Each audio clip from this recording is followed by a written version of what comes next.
flourishing of life above all of human life is its goal, which the UN SDGs echo. However, these aspirations, as they are expressed in the Hebrew Bible, flow from the idea that this world is the divine creation, the work of a moral God, and that all human life is created in the divine image, sacred and with inalienable dignity.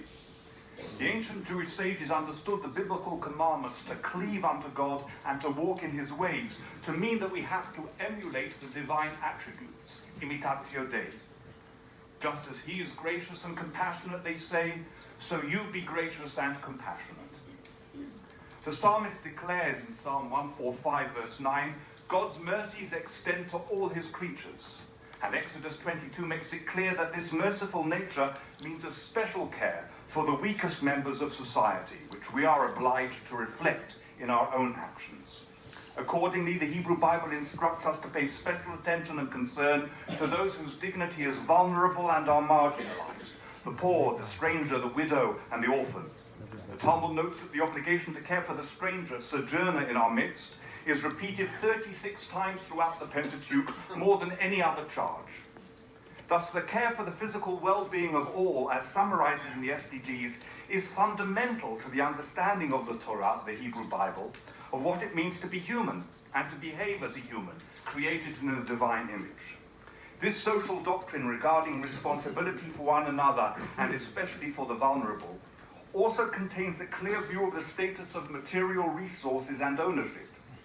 At its foundation is the declaration in Leviticus 25, verse 23, "For the earth is mine, says the Lord, and you are sojourners and tenants with me." Human beings are no more than tenants on God's earth. In fact, all material gifts that we are granted in life are given to us only as custodians. They are certainly for our benefit and for those closest to us, but to the extent that we are blessed with such, it is our religious duty to use these gifts for the common good.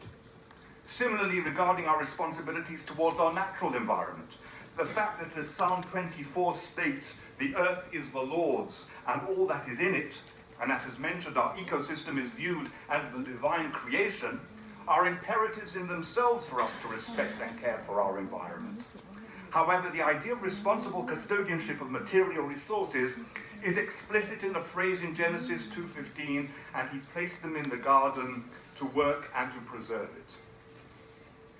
While the Hebrew word for to work, le'ovda, is more accurately translated in this context as to cultivate, it may also be translated in terms of development. The Hebrew word means that.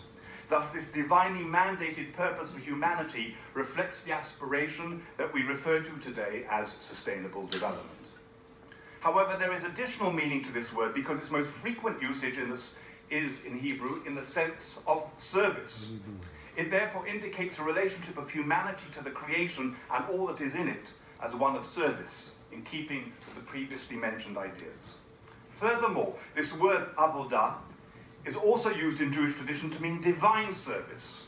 And thus our rabbis understood this phrase in Genesis not simply in a physical sense, but also in a spiritual sense, a moral sense.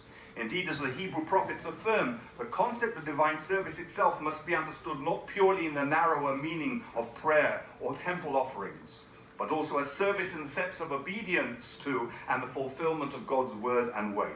Accordingly, there is a profound connection between consciousness of the divine presence reflected in the creation and in the sense of moral law that gives it direction, purpose, and ennoblement. This is expressed beautifully by Immanuel Kant. Quote, "There are two things that fill my soul with holy reverence and ever-growing wonder. The spectacle of the starry sky that virtually annihilates us as physical beings, and the moral law which raises us to infinite dignity as intelligent beings." The idea of human ecological responsibility is summed up in a delightful little midrash, the ancient Jewish works of homiletical exposition on the book of Ecclesiastes.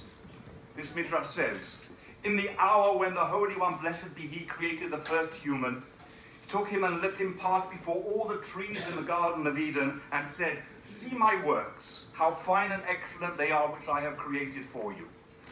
Think upon this and do not corrupt or destroy my world, for if you corrupt it, there is no one to set it right after you.'" This homily contains three essential lessons. The first is the already mentioned fundamental principle of divine ownership, but at the same time, God has created the world for our benefit. The second idea that emerges from this midrash is a rather daring theological concept in the Jewish tradition, namely that humanity is a partner with God in the world. This is understood in many passages within the Talmud simply in the very capacities and skill with which humanity is endowed to transform the raw materials that God has created into the various prepared foods, materials, clothing, etc. for our pleasure, sustenance and well-being, thus facilitating others' capabilities in this regard, as the SDGs advocate, is in fact the religious duty of humanity. But of course the idea implies even more than that. It emphasizes that God has given us the ability to maintain, sustain and improve the world, as well as the capacity to destroy it. This capacity, freedom of moral choice, relates directly to the divine image in which humanity is created that distinguishes human beings from the rest of creation.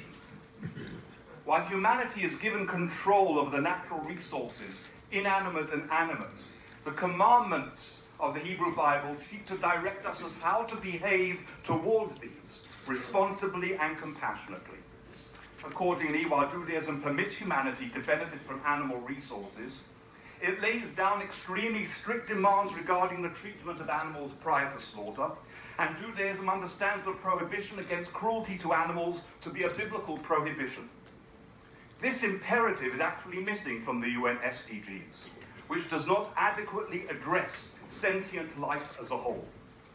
In fact, present-day modern conditions and the demands of modern livestock industry and factory farming are not consonant with these aforementioned religious teachings, and raise questions as to whether a carnivorous diet today can be considered ethically legitimate at all. Furthermore, the livestock industry is the... Glad I have some fellow vegans here. Furthermore, the livestock industry is the greatest source of pollution and waste of our environment. The United Nations study Livestock's Long Shadow and subsequent studies indicate that today's industrial production of food from animal sources causes not only more waste and destruction of the environment, but also causes more pollution than all the forms of transport together globally. And the most recent report of the Lancet Commission indicates that this consumption is bringing about what scientists describe as the sixth great extinction. The overall explicit teaching of this midrash, however, is one that we have already highlighted, that of human responsibility for our environment. While the very acknowledgement of our environment as the divine creation should itself prevent us from any wanton destruction and waste, Judaism derives the specific prohibition of such from Deuteronomy chapter 20, verse 19, which forbids cutting down fruit trees when laying siege to a city in a context of war. The sages of the Talmud draw on a fortiori arguments that if in a situation of war where human life is in danger, it is prohibited to cut down a fruit tree, under normal conditions, the idea of destroying anything that provides sustenance is even greater. This idea is extended by our sages to anything that can be of use and of value, and thus the Talmud prohibits any wanton destruction, any waste, pollution, even over-ostentation and overindulgence. In other words, Judaism sees as fundamentally religiously offensive a lifestyle that Pope Francis has described as a throwaway culture. These ideas of divine ownership, partnership in creation, and concomitant human responsibility are perhaps most dramatically brought together within the biblical concept of the Sabbath and the sabbatical year.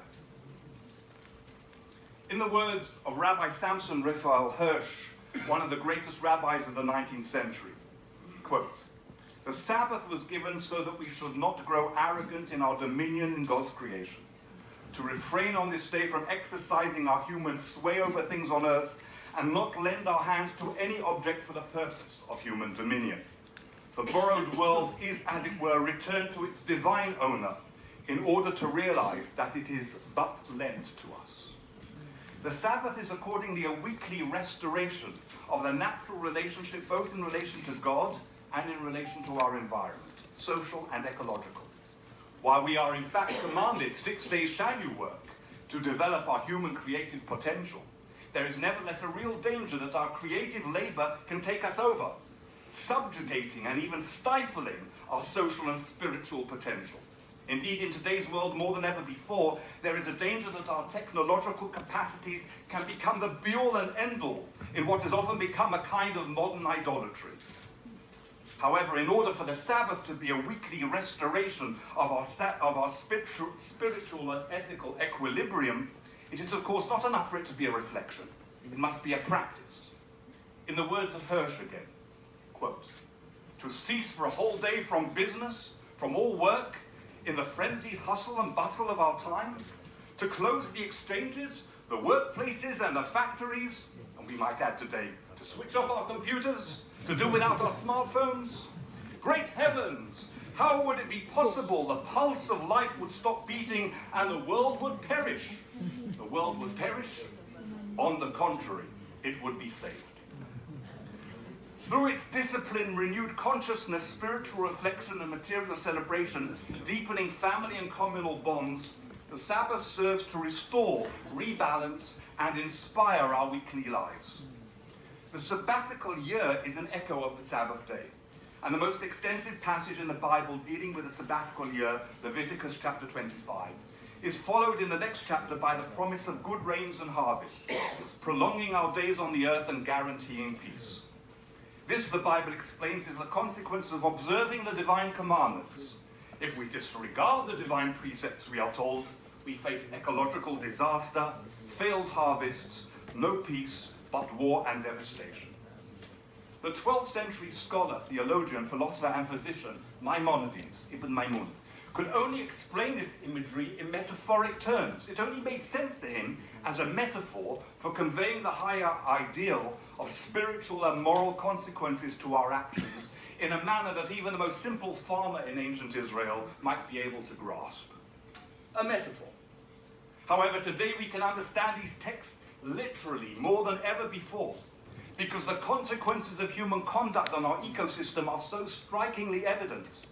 Human avarice, unbridled hubris, insensitivity, lack of responsibility towards others and towards our environments have polluted and destroyed much of our natural resources, interfered with the climate as a whole, jeopardizing our rains and harvests, exacerbating conflict and war, and threatening the very future of sentient life on the planet.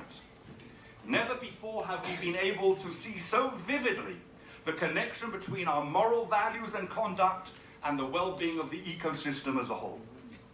The inextricable link between our social responsibilities and our environmental ones is very much reflected in the SDGs.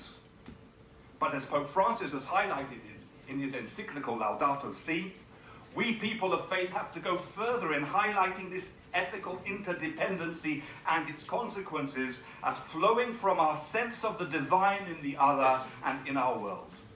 Indeed, it is precisely the ethical wisdom of our religious heritages, already evident in the ancient biblical scriptures, that can and must provide the durable ethical foundations for the SDGs, as a vision for the flourishing of humanity and our earthly home, reflecting the glory of the divine power that created and animates it all. Thank you.